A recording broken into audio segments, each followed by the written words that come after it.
Kralovec. Hi. I live in Canby, Oregon. My husband and I used to be teachers.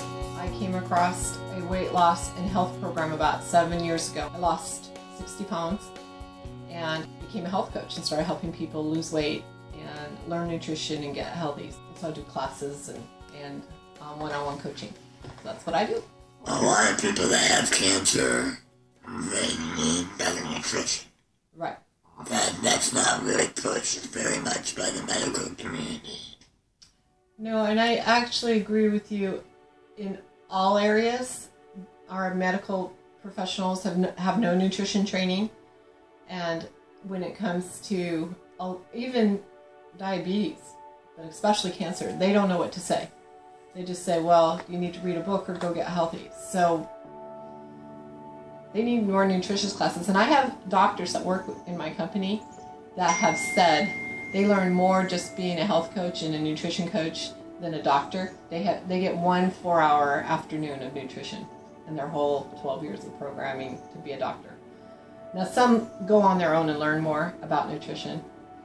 And you can find cancer specialists that are nutrition cancer specialists, but most doctors just don't have much training. So I think if you have any kind of condition, cancer or anything, you should be an advocate for yourself and go learn how to eat the nutritious food. So if somebody wants to get help, how do they find somebody like you? I honestly, if I had cancer and I were searching for, because I know nutrition is going to be number one. I already know it's number one for almost every disease that we have out there is your nutrition. I think poor nutrition is what causes some of it, a lot of it, and good nutrition is what can start to heal our bodies, because our bodies want to heal and they want what they need. I would go online and just start doing the research, and I would look for people that were specialists in cancer and nutrition. I'm not a cancer specialist, but I know nutrition is crucial. And so that's where I would start. And I would start looking for people. They don't even necessarily have to live close to you. There are great websites with information and recipes and tons of stuff out there for people that are looking for it. Why are cancer incidents up? Why are just think what cancer is. It's our cells reacting badly and turning against us. We weren't meant to eat chemicals. We were just meant to eat whole foods. So personally, when I'm helping my clients, it's move into whole foods. And I don't care if it's all vegan foods or not, but the problem with meat is you've got to also check out all the chemicals that go into the chicken, the hormones that they put in the antibiotics, and what they put on the food that they feed the chickens. It's a challenge. The confusing part about eating nutritious is you'll hear a whole range of people saying you should maybe eat more like a paleo kind of protein and vegetables.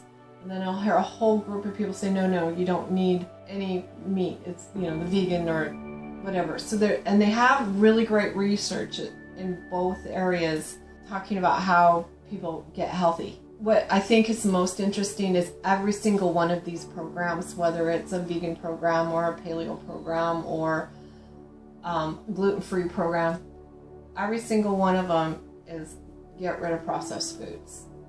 And so I think if you get rid of things that come in boxes that have chemicals and processed stuff, that right there is step one in getting healthy. I mean, it's my own personal opinion. But if you look at all the research, every single one of these people that says that we have a program that'll help you be healthy and eat healthy, they all go away from eating anything processed. I wasn't able to eat food for 10 years. Right.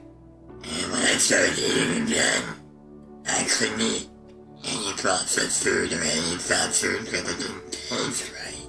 Right. Well, your body was telling you this is not good. So how does somebody that has cancer and wants to change their diet, I find it hard to change everything at once. Right, that's a good point. So what advice would you give to somebody to start making those changes? I was helping a gal learn how to grocery shop. She'd grown up in an environment where she had no idea how to go to the store and buy anything that was healthy, and she didn't know what that meant.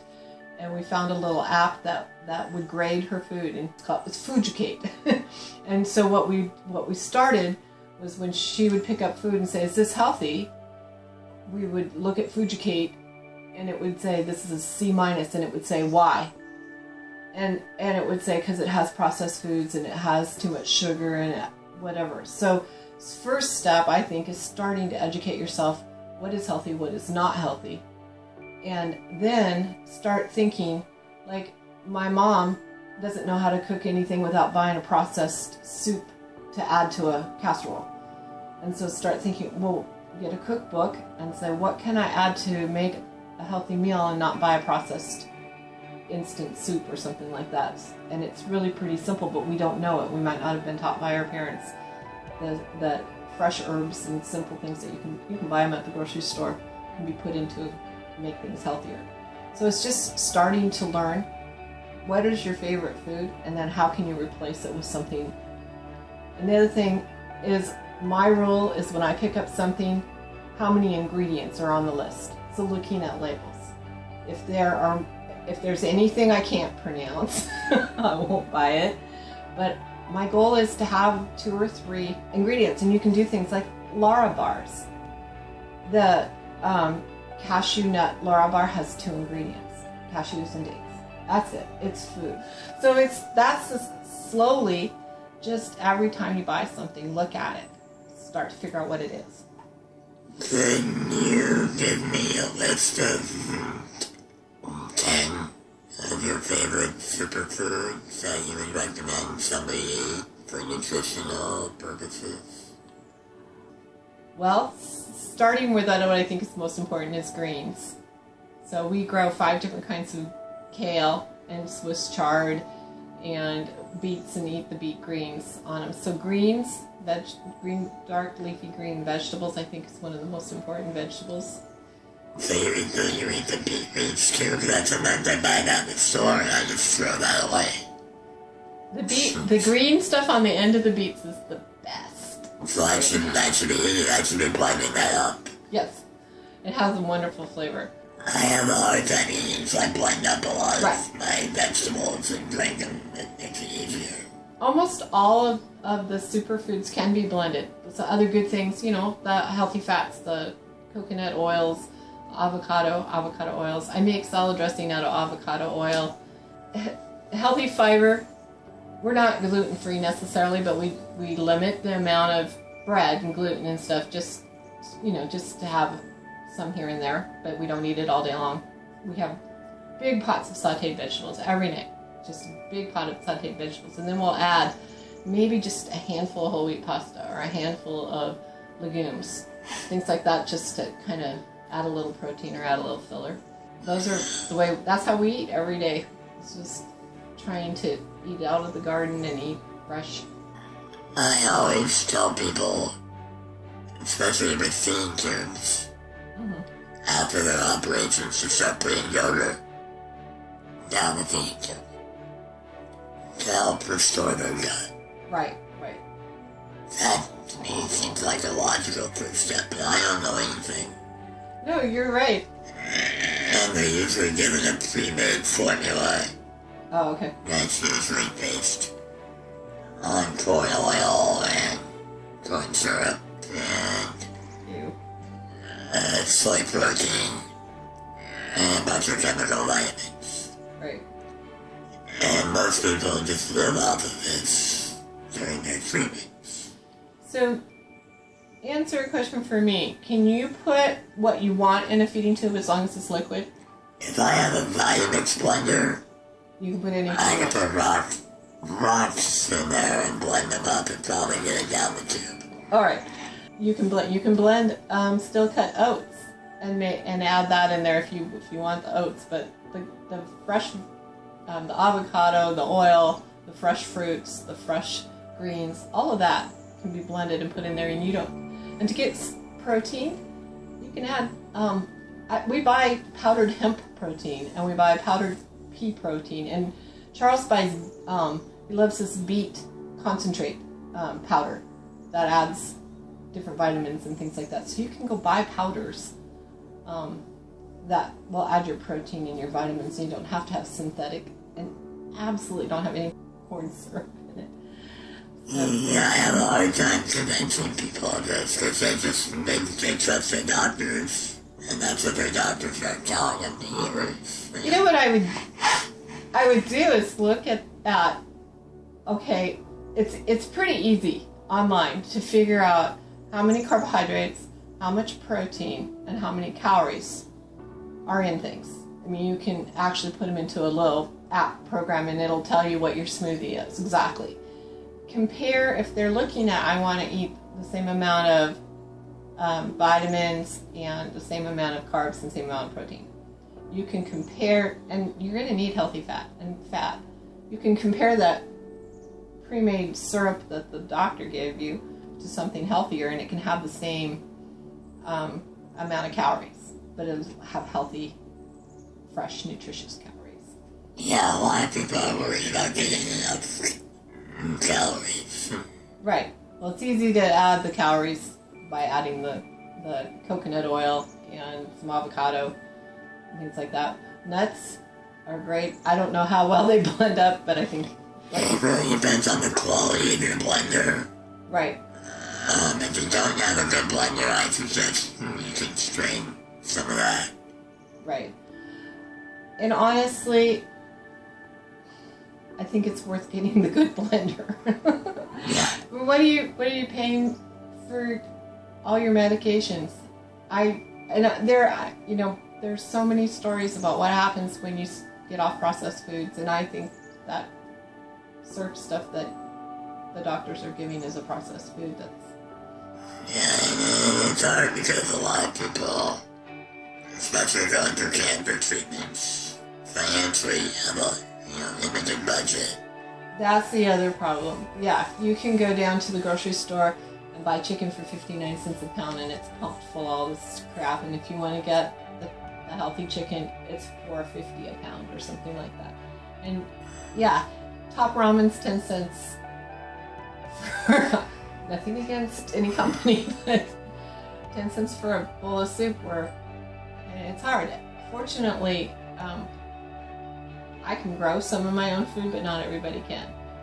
So I try to eat as much as I can from out of our garden. You can do a lot of amazing things if you have space to grow. You can grow container gardens in small property too, but it's still a big challenge to. I live in a food desert. All the stores around me have terrible produce. I know. Well, and that you're going to be on a bike tour. One of the things that we found on bike touring while we were in the Midwest was we would go in these little towns that had populations of 1,000 people or 2,000 people, and there'd be one little grocery store for everybody in that town. We'd go in the store, and it was a food desert. There was the 4 pieces of fresh produce were plastic wrapped, came from somewhere, and the rest of the store was just boxes of processed food. And that's what everybody in that town ate, unless they drove 100 miles to a bigger store with fresh produce. So it's sad because our country doesn't even have that kind of food available for most people. We're lucky in Portland because we can get to it. I mean, you're in Portland and you still can't get to it easy. Yeah, I gotta go 10 miles to find a decent farmer's market. Yeah. And sometimes with my daughter, that's just not practical. So that's what the slow food movement is all about, is people trying to get local produce available for everybody, but it's an uphill battle. Hopefully we'll win it. If you can buy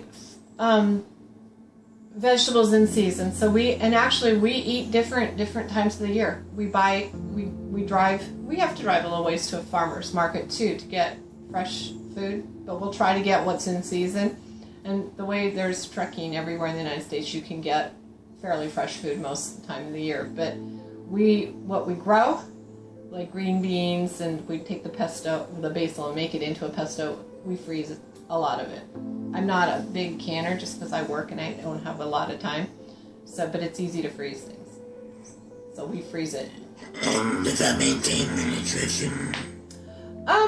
Yeah, you could read up on different foods because they're all a little bit different. Like for green beans, I'll blanch them for 30 seconds to a minute and then throw them in the freezer. You need to eat them fairly. I mean, you can't leave them there for years and years. But yeah, the nutrition stay up. I mean, I'd rather eat my own personal frozen green beans than something from the store that I don't really have any idea how it got there. Awesome, yeah. You've given us some really helpful information. Well, good. Yep, so my only question is, and I'm going to be watching you on Facebook, and how you keep up your nutrition while you're biking, because you're going to need to. Yeah, I'm going to have a hard time with that. Yep. Well, you'll figure it out. It'll be, I always believe there's a will, there's a way. I'll probably be eating a lot of avocados and simple stuff like that. Simple foods. Yep. That's nutrition going, and you don't have your Vitamix on your bicycle. I tried really hard to put that Vitamix in there. Well, you will be able to buy. Fortunately, there are nutritious juices and shakes and things that you can buy that are easy, but some of them are. You have to be careful because some of them have a lot of sweet stuff in them too. I've been buying some of those, like there's a brand I like called Boat House. I was going to say Bolt House. And what I've been doing is I've been taking that and blending that up with a bunch of kale and a bunch of spinach and a bunch of beets. Right, it gives you a base. Just to give me something live and something fresher. Yeah. All right, you're going to need to get on the road. Yeah, I gotta get on the road. I'll be going fast. All right. Well, thank you very much for your time, Sandy. And I appreciate you opening your home to me. Yep, well, I can't wait to hear all the wonderful things that you do and how you start changing lives with this journey. So. All right, thank you. Okay.